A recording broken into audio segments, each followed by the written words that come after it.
buffeted by fearsome storms. And a blinding, pulsing force emanating in expanding waves. As they approach the object, they would see a rotating beam.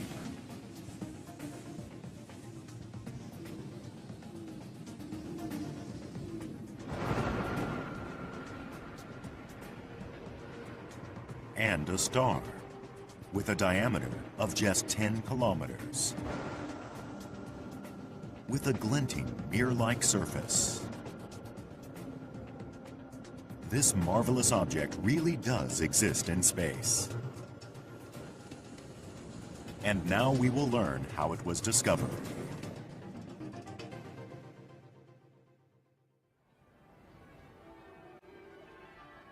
Cambridge, England. Where the likes of Newton and Darwin launched more than one scientific revolution.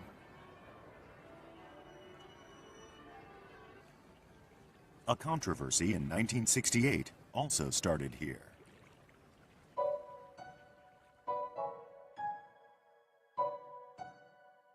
It was in the Cambridge suburbs that the antennas of the Mullard Radio Astronomy Observatory picked up some bizarre signals.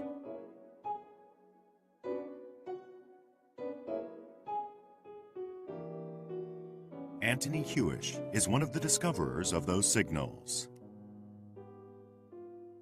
There was one in particular which my student, Jocelyn, pointed out, which was a little bit unusual. The perceptive graduate student Hewish refers to was Jocelyn Bell. Day in and day out, she was studying radio waves from outer space.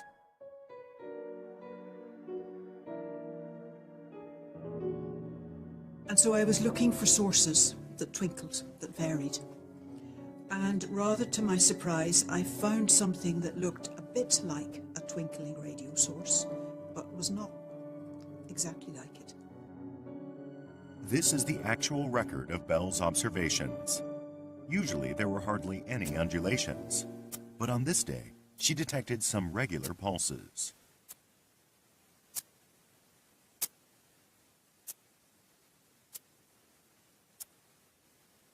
The regularity of the intervals is indicated by the arrows, and the signals were strong.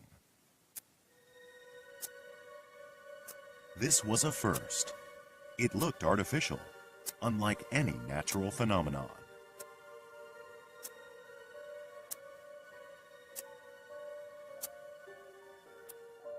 Crazy. Totally unlike anything astronomical. Never been seen before. Probably impossible. Pulse, pulse, pulse. The pulses continued the next day, and the next. The exact same spacing. Close analysis revealed a period, or interval, of exactly 1.34 seconds. It was amazingly precise. My immediate assumption, as a radio astronomer who's been in the game for several decades, is that it's some radio interference. Somebody is generating a signal somewhere. Suspicion fell first on the spark plugs of passing motor vehicles. But testing found that an engine spark plug could not produce so regular a pulse.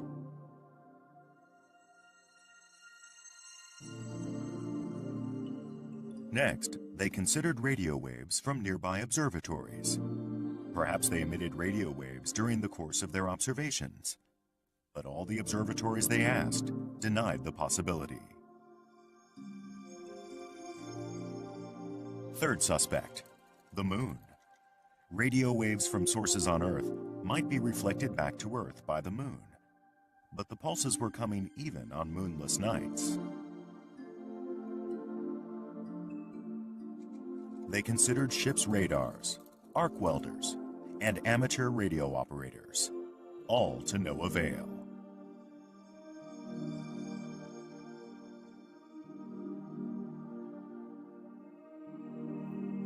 Finally, they found proof that the signals were in fact coming from outer space.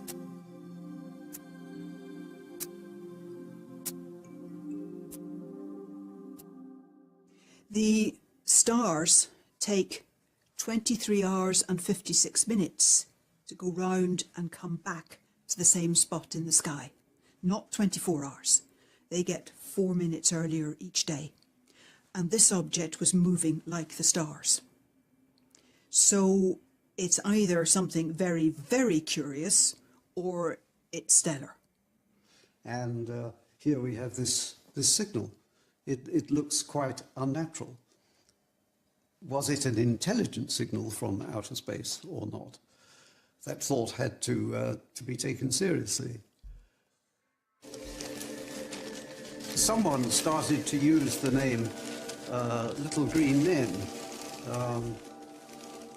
I'm not sure if it's this recording or not. Yes, there we are. Someone, you see, I think that may be my writing, has written Green Men on the record. Could Hewish and his associates prove a sentient alien source scientifically? It occurred to them that such a source most probably resided on another planet.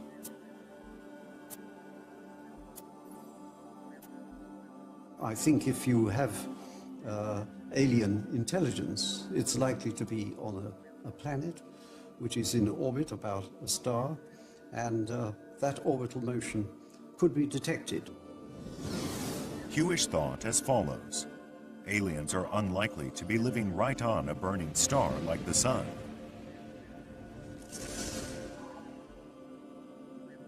They would be living on a planet orbiting that star.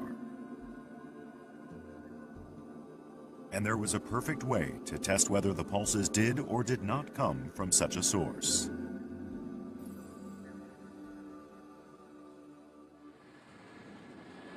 Anything moving will give off sounds or radio waves of varying periodicity. For example, the sound of an approaching train will get higher. As the train approaches, the spaces between the sound waves it emits become shorter. That shorter cycle gives it a higher pitch. By the same token, as it pulls away, the spaces between sound waves get longer and the pitch lower. It's called the Doppler effect. So if those pulsing radio waves were from aliens on a planet in orbit about its sun, the space between pulses should grow longer as the planet moves farther from Earth. And as it moves closer, the spaces should get shorter. If this was the pattern, then one might indeed conclude that the signals were being sent by aliens. This was around about December 1967 I was doing that work. And after 3 weeks, I could detect no orbital motion. If the signals did not originate from a planet in orbit, then they did not come from an alien life source. That meant they had to emanate from a star. But what sort of star could send out these regular pulses? The mystery only deepened. It was then that they discovered a second similar pulse, and it came from a totally different direction.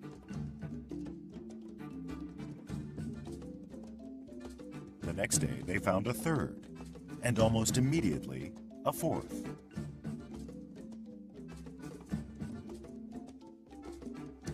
The objects emitting these bizarre signals were all over the universe. The mysterious objects came to be called pulsars. But there was considerable surprise and interest in this result, and word went round the astronomical community very, very quickly about this surprising result. And the whole world knew about it.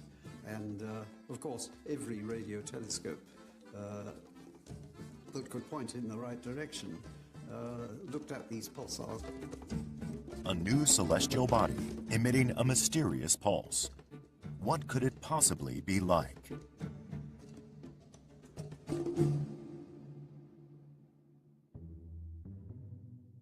Pulsars were a strange new celestial body. A clue as to what they were like came from an unexpected source. 30 years before the discovery of the pulsars, a genius of an astronomer posited the existence of a fantastic type of star. In 1934, the Swiss astronomer Fritz Zwicky made certain theoretical calculations about the final stage of a type of giant star. When the giant star uses up its fuel, it erupts in a massive explosion called a supernova. After the explosion, what's left is an extremely small star. Furthermore, this small star is of a most peculiar kind. According to Zwicky's calculations, such a star might have the mass of our Sun, but a diameter of just 10 kilometers. The star would be composed exclusively not of ordinary atoms, but of particles called neutrons. So could the pulsars be the neutron stars predicted by Zwicky?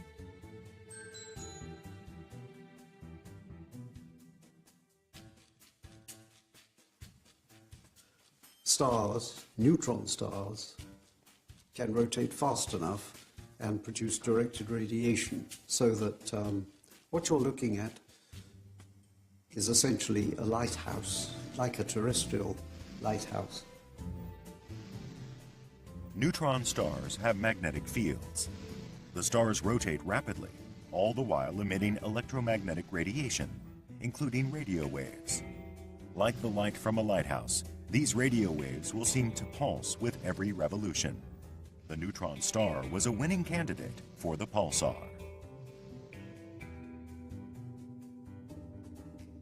If a radio telescope could detect those pulsing radio waves amidst the remains of a supernova explosion, then it would be clear proof that the pulsar was none other than the likely product of that supernova explosion, the neutron star.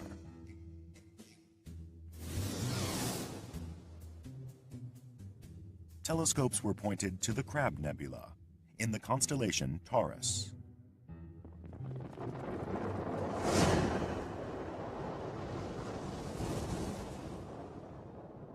The Crab Nebula is formed of the remnants of a supernova that occurred in 1054. Ancient texts record that supernova.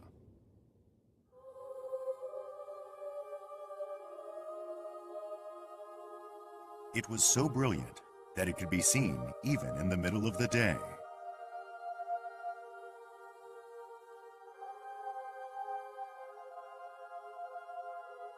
The Crab Nebula is some 10 light-years across. That is vast. It's 600,000 times the distance from the Earth to the Sun. Astronomers around the world are surveying it closely, believing that somewhere in these remnants of a supernova, there must be a neutron star. But no one has yet found a pulse. Perhaps the pulsar is not a neutron star after all.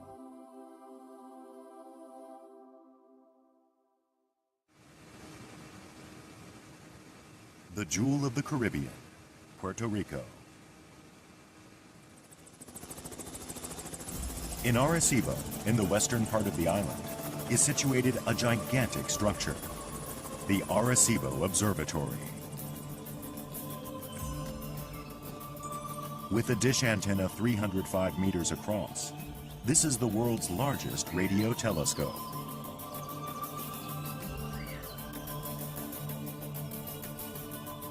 Compare that dish antenna to a baseball stadium. The stadium fits in with room to spare.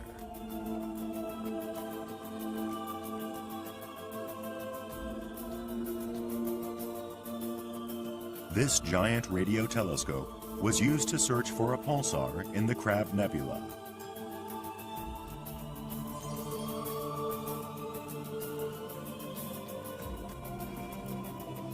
But even this telescope could not find a pulsar there.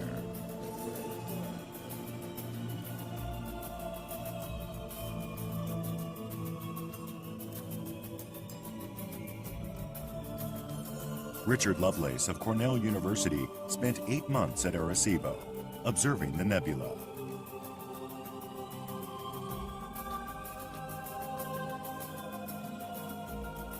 Why could a pulsar not be found in the Crab Nebula? Lovelace consulted with his colleagues. One theory emerging from their discussions was that it was there, but with a much shorter period than expected. We should look for much shorter periods, because in fact the pulsars found by Hewish and Bell, those were 1 second period, and one of them is 1/4 of a second. So Lovelace and his colleagues developed an analytical program to identify pulsars with merely 1/5 the period of most of the Hewish and Bell pulsars. On November 9, 1968, after Lovelace had completed his Gallup computer program, he focused Arecibo's giant spherical antenna on the Crab Nebula. Gallup worked splendidly, capturing and analyzing radio waves in rapid succession. Here are the computational results. Pulses were assigned number values in order of magnitude from 1 to 9. The strongest pulses of all were labeled X. And here is the much sought after X. Detailed analysis showed that this pulse from the Crab Nebula occurred at an interval of 0.03 seconds. That is a mere 1/40th of the pulsar periods initially observed by Hewish and his associates.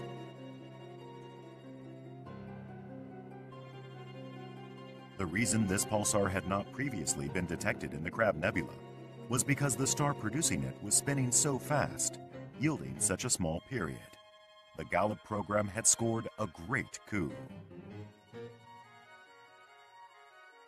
It was really a turning point in the ideas about pulsars. So it became absolutely clear they were rotating neutron stars. There was no doubt about that. Discovery of a pulsar in the Crab Nebula was the confirmation that all of this was fitting together, and we understood it properly. In 1999, the Subaru telescope at the summit of Mauna Kea in Hawaii was aimed at the Crab Nebula.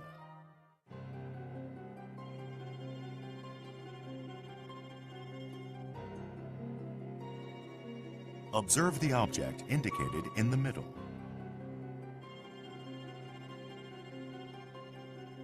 Here it is in slow motion.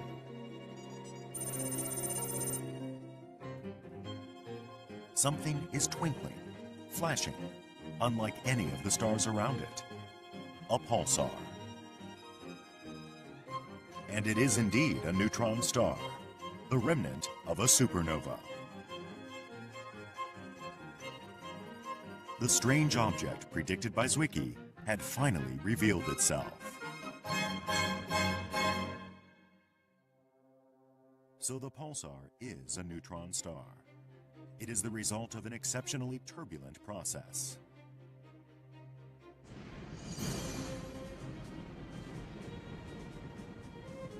A giant star, 8 to 20 times the mass of our own sun, reaches the end of its life.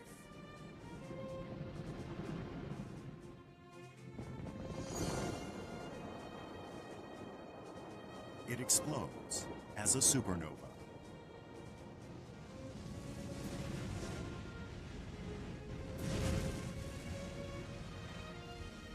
In the middle of it all, the atoms that make up its matter are subjected to tremendously violent forces. The orbits of particles disintegrate. Electrons and protons fuse together, creating neutrons, which rapidly condense in volume. What finally emerges is a ball of neutrons a mere 10 kilometers in diameter. A neutron star is born. The spinning energy of a giant star more than 8 times the volume of the Sun is now concentrated in this tiny object, 10 kilometers in diameter. So the neutron star revolves at fantastic speed. And with its magnetic field, the neutron star sends out pulses of both radio waves and light. This is the mysterious object, the pulsar. Professor Anthony Hewish, the discovery of pulsars, for which you played a decisive role, is a... For his role in the discovery of the pulsar, Hewish was awarded the Nobel Prize in Physics in 1974. Further research revealed even more, that the pulsar was responsible for a stupendous phenomenon that went beyond anyone's imagination. Stimulated by the discoveries of Hewish and Bell, astronomers all over the world are using radio telescopes to look for pulsars. Parkes, Australia is home to a scientist known as the world's #1 pulsar hunter. Richard Manchester. He's been using the Parkes Observatory to search for pulsars for the past 4 decades.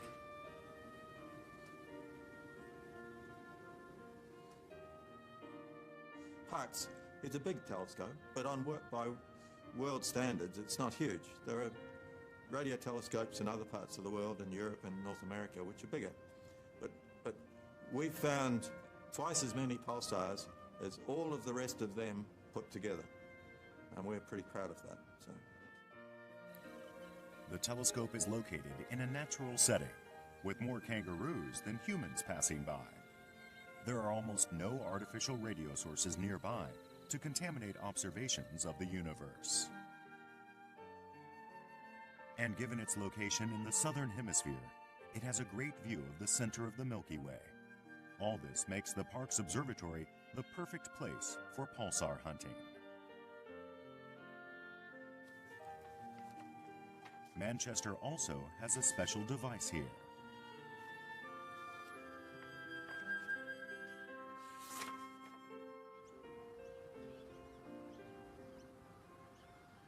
It's housed in a white box as large as a 2-story bungalow, positioned above the reflector. This will be a rare look inside the box.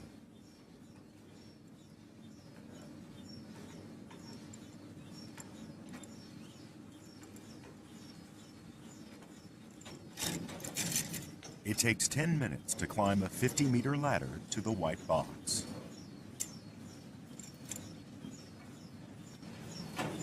So this is the multi-beam receiver. It has 13 beams. You can just see the feed horns through these panels. Each of the 13 elements in the array collects radio waves from a different direction.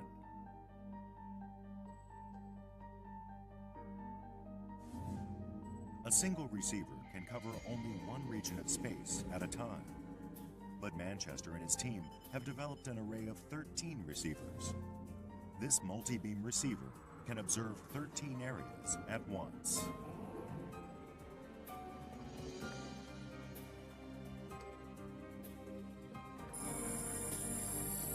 Once the multi-beam receiver was introduced, pulsar identifications increased dramatically.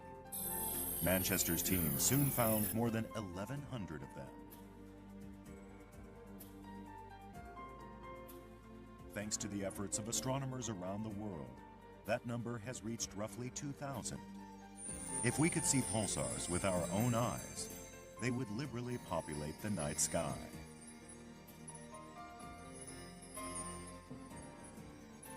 It has become apparent that pulsars, that is, neutron stars, are quite common throughout the universe. 6, 5, 4, 3. We have a go for engine start. 0. We have booster ignition. In 1999, the Chandra X-ray Observatory was launched into Earth orbit. Earth is constantly bombarded by X-rays from distant parts of the universe. Ground-based telescopes, however, are hindered from observing them by the Earth's thick atmosphere. That is the advantage of basing a telescope in space, where there is no such interference.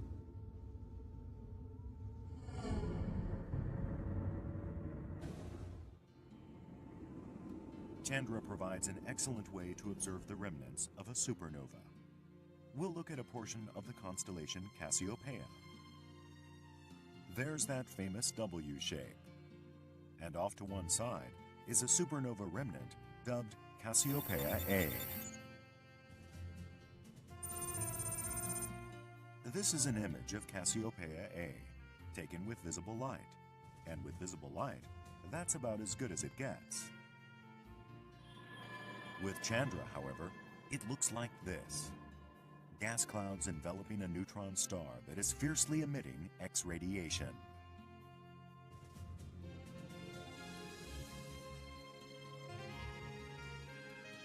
What does an analysis of their composition reveal? This shows the presence of silicon. The redder the area, the more there is. The distribution indicates the extent of the supernova explosion. This is calcium. And this is the distribution of iron. Elements such as iron and silicon are produced by supernovas.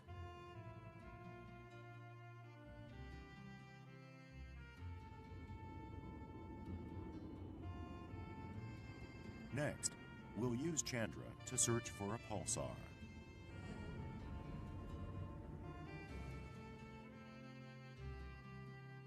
This nebula lies in the constellation Sagittarius. A pulsar in its midst flashes with exceptional luminosity. Ringed by gases, it's understandably called the bullseye pulsar.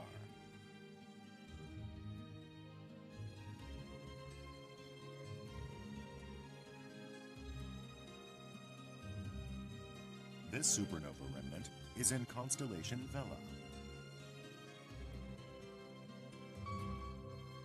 A pulsar has been detected here. The nebula has an odd, tail-like protrusion.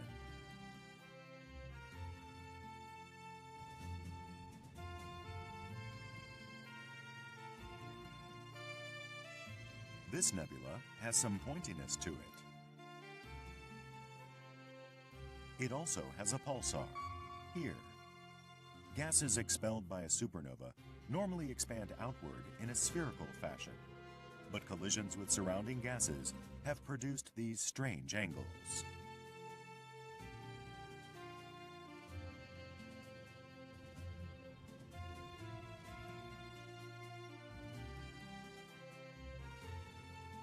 This nebula has a long, long tail. And at one tip, a pulsar. The gas cloud is 4.2 light-years in length. Measurements show that the pulsar itself is not going anywhere, so this long tail is a mystery.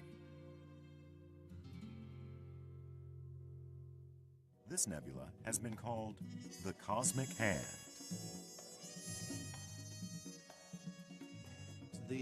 The nebula almost looks like my hand here, with the pulsar sitting here. There are finger-like structures reaching up here. There's a thumb-like region over here. And we don't know why it looks like that. I think most of us just smiled and looked at it and said, well, this isn't going to be easy to explain. The pulsar is located at the heel of the palm. The hand seems to be trying to grasp something.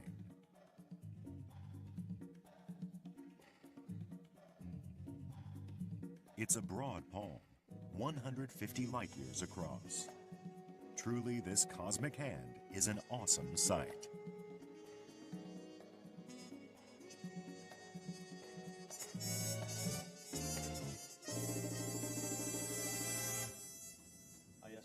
Scientists find another structure to be even more astonishing, though. The Crab Nebula. Chandra can capture the X-rays it produces.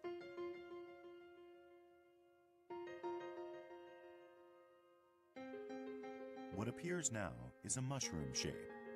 This is quite different from its optical image. びっくりしましたね。非常に個人的にはとってもびっくりしました。Koji Mori used the Chandra X-ray Observatory to study the Crab Nebula. He observed it continuously over a 5-month period.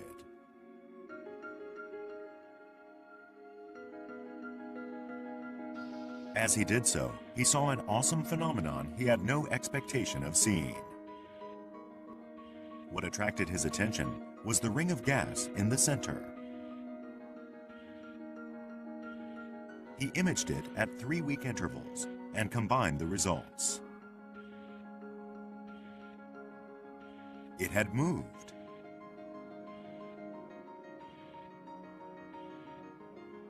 The ring is 1 light year across. That's 60,000 times the distance from the Earth to the Sun.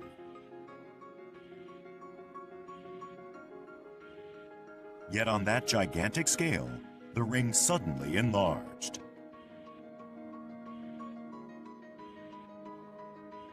光のスケールのサイズを見ているのに、我々の実時間ぐらいで変化しているってことは、当然これははっきり言って光のスピードの何分の1かぐらいで動いてないとこんなことは出てこないはずですから、すごいもん見ちゃったなっていうところですかね。はい。A ring expanding at half the speed of light. Why is the gas ring expanding at all?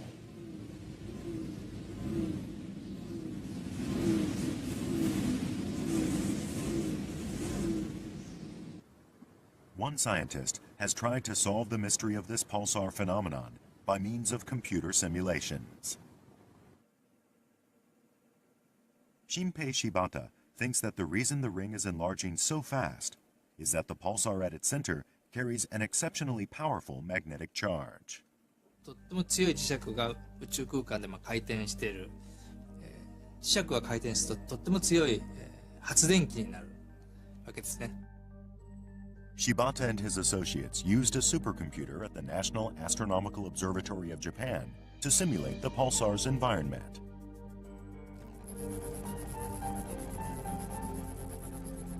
Then they set a pulsar, meaning a powerful magnet, spinning in that environment.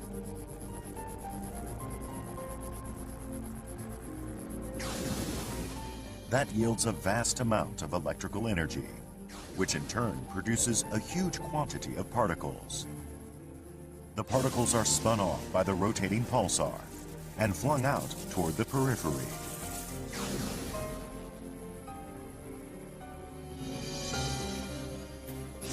The speed of these ejected particles has been calculated. It's 99.99999999999% of the speed of light.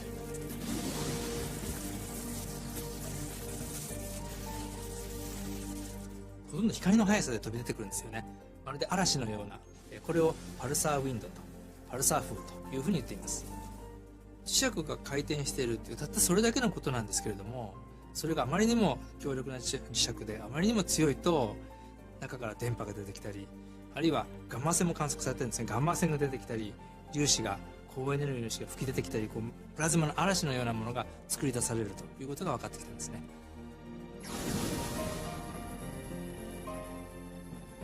The pulsar wind blasts out at light speed.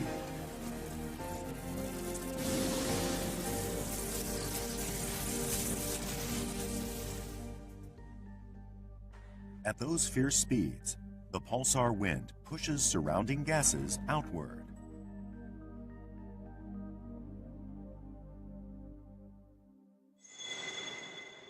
This rendering of the pulsar is based on the latest research by Shibata.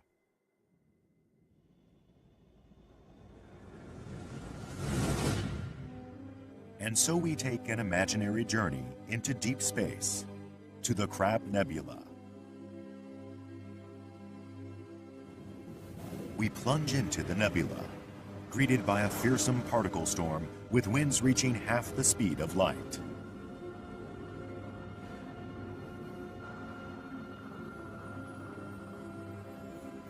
It's still 1 light year to the pulsar. We can see the ripples spreading out. The pulsar is now 1 billion kilometers away, and now we can see the lighthouse effect. The source of that flashing light is the pulsar.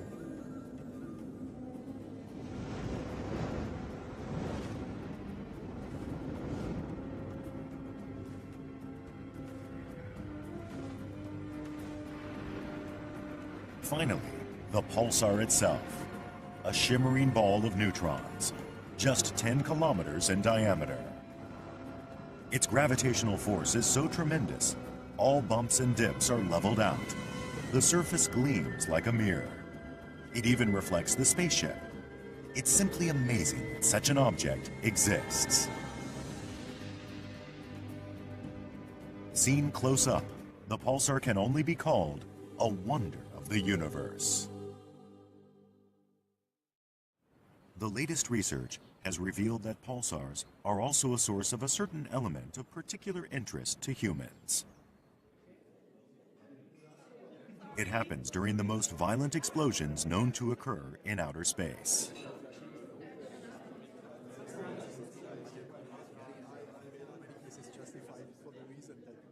Thomas Janka and Shinya Wanajo are pursuing this matter by creating computer simulations of violent collisions between 2 neutron stars.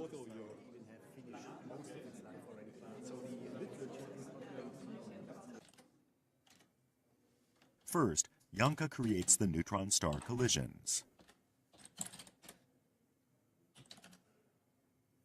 The 2 neutron stars orbit each other in very close distance. You can see that the distance between the 2 neutron stars is a bit smaller already than the diameter. And then the 2 neutron stars actually finally approach each other with violence and merge into one big blob of matter. As soon as they collide and merge, the 2 neutron stars are enshrouded in a misty shell of particles. These are neutrons, shed by the neutron stars. And a jet in the end, at large distances, radiates a gamma ray burst, which we see as the brightest flash observable in the universe. The 2 neutron stars approach one another rapidly. Finally, at 30% of the speed of light, they collide and merge. At that point, a huge quantity of neutrons is released, along with a huge amount of energy, causing a gigantic explosion. The biggest explosion in the universe, a gamma ray burst. Wanajo believes that this is when various forms of matter emerge from the cloud of neutrons released by the explosion. They say that it is actually rather easy to envision the phenomenon of neutrons producing other matter. これが元素の中心にある原子核だとしましょう。原子核というのは電気を帯びた陽子、これと電気を持たない中性子、これらの集まりでできています。 The neutrons that spread about at the moment of impact carry a neutral electrical charge, so they can combine with other matter easily. They offer no resistance.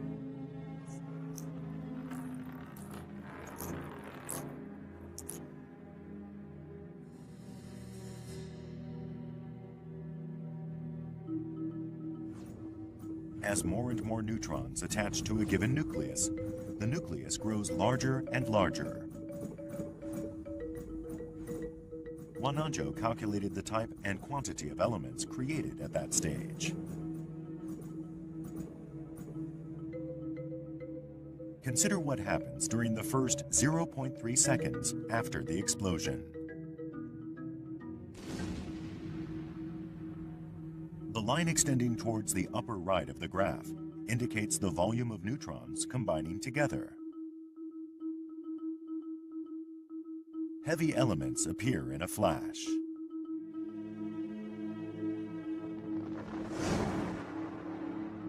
.01 seconds after the blast. The neutrons, as they combine, begin to form heavier nuclei. Large quantities of neutrons whiz about, creating elements such as iron and silver.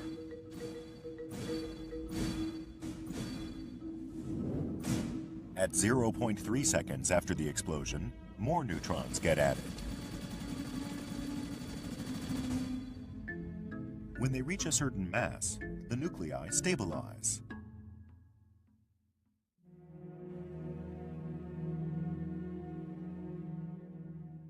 実はここでこの流れが遅くなっているポイントがありまして、ここで、非常に多くの物質が作られているのが分かります。これが金やプラチナなんですね。So the collision scatters vast quantities of neutrons about, and in very short order, they produce gold.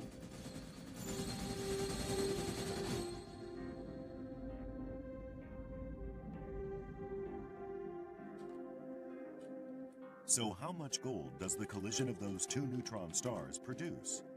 And how does it get scattered about? This is a computer graphic rendering based on those calculations. All those neutrons have produced a vast quantity of gold, which is then dispersed through space. The quantity of gold produced at this time is equivalent to triple the mass of planet Earth. Wanajo and Bianca say that if one goes back far enough, one could trace Earth's gold also to collisions between neutron stars. At least the neutron star mergers seem to be a good candidate for the for the main producers, for the origin of most of the very heavy elements like uranium and gold. Collisions between neutron stars, happening far away and long ago.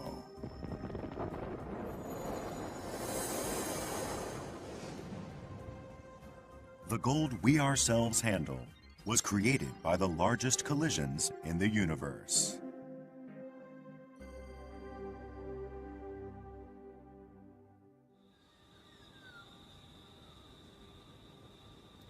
During the filming of the work done by pulsar hunter Richard Manchester, an unexpected discovery was made.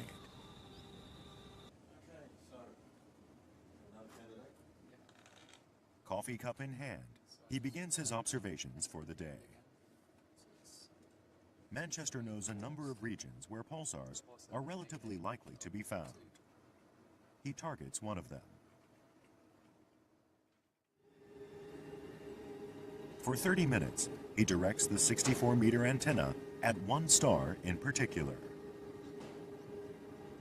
That's when it happened. Oh, look at that. Yep. That's a binary. Well, now let me just I turned off period derivative search. Is this binary star the kind that produces gold? Straight. Although there's a curvature. There's a curvature, yeah. Another one. Great. Very good. Yeah. That could be an interesting source. What's the period? So 123 milliseconds. 123. So it could even be a double neutron star system. So 3.4. So that's pretty amazing.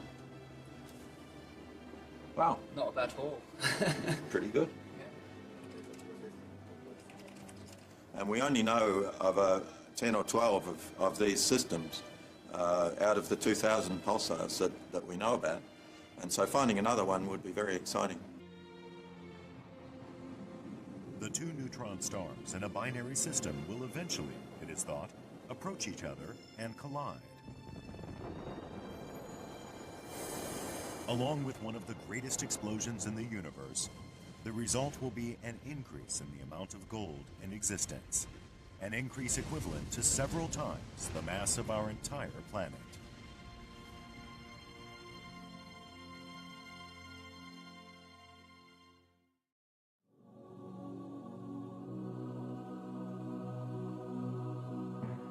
Today as well, pulses from afar are reaching our planet.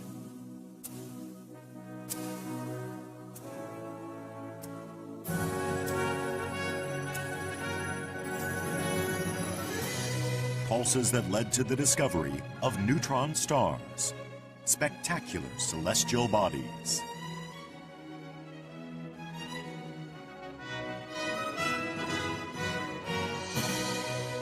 The pulsating neutron star, or pulsar, is the strangest object in the universe, and one deeply associated with the creation of matter.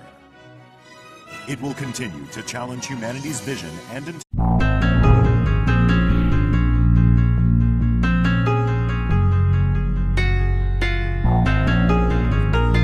this region would be buffeted by fearsome storms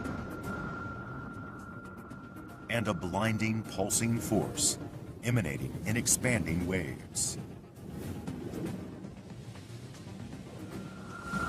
As they approach the object, they would see a rotating beam.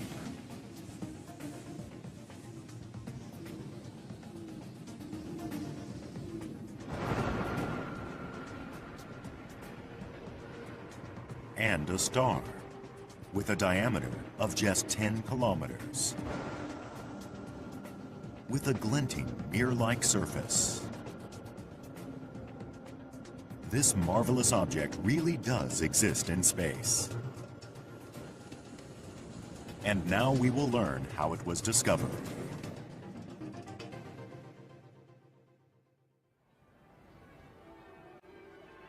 Probably impossible. Pulse, pulse, pulse. The pulses continued the next day, and the next. The exact same spacing. Close analysis revealed a period, or interval, of exactly 1.34 seconds. It was amazingly precise. My immediate assumption, as a radio astronomer who's been in the game for several decades, is that it's some radio interference. Somebody is generating a signal somewhere. Suspicion fell first on the spark plugs of passing motor vehicles.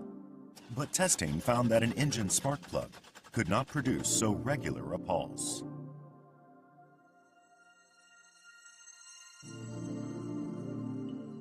Next, they considered radio waves from nearby observatories. Perhaps they emitted radio waves during the course of their observations. But all the observatories they asked denied the possibility. Third suspect, the moon. Radio waves from sources on Earth might be reflected back to Earth by the moon. But the pulses were coming even on moonless nights. They considered ships' radars, arc welders, and amateur radio operators, all to no avail.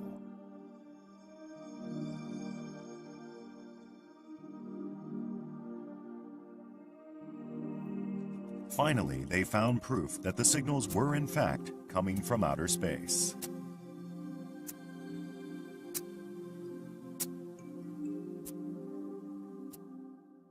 The stars take 23 hours and 56 minutes to go round and come back. And so I was looking for sources that twinkled, that varied. And rather to my surprise, I found something that looked a bit like a twinkling radio source, but was not exactly like it. This is the actual record of Bell's observations. Usually there were hardly any undulations, but on this day, she detected some regular pulses.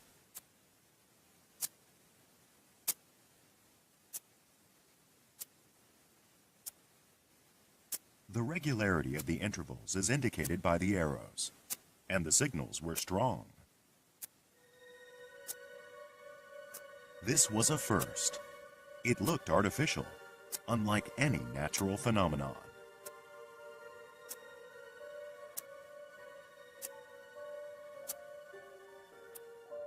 Crazy. Totally unlike anything astronomical. Never been seen before. Cambridge, England. Where the likes of Newton and Darwin launched more than one scientific revolution.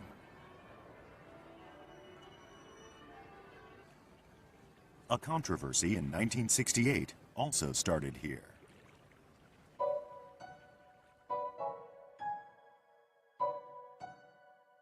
It was in the Cambridge suburbs that the antennas of the Mullard Radio Astronomy Observatory picked up some bizarre signals.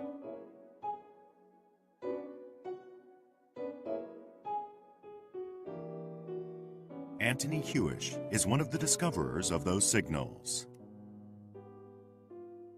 There was one in particular which my student, Jocelyn, pointed out, which was a little bit unusual. The perceptive graduate student Hewish refers to was Jocelyn Bell. Day in and day out, she was studying radio waves from outer space.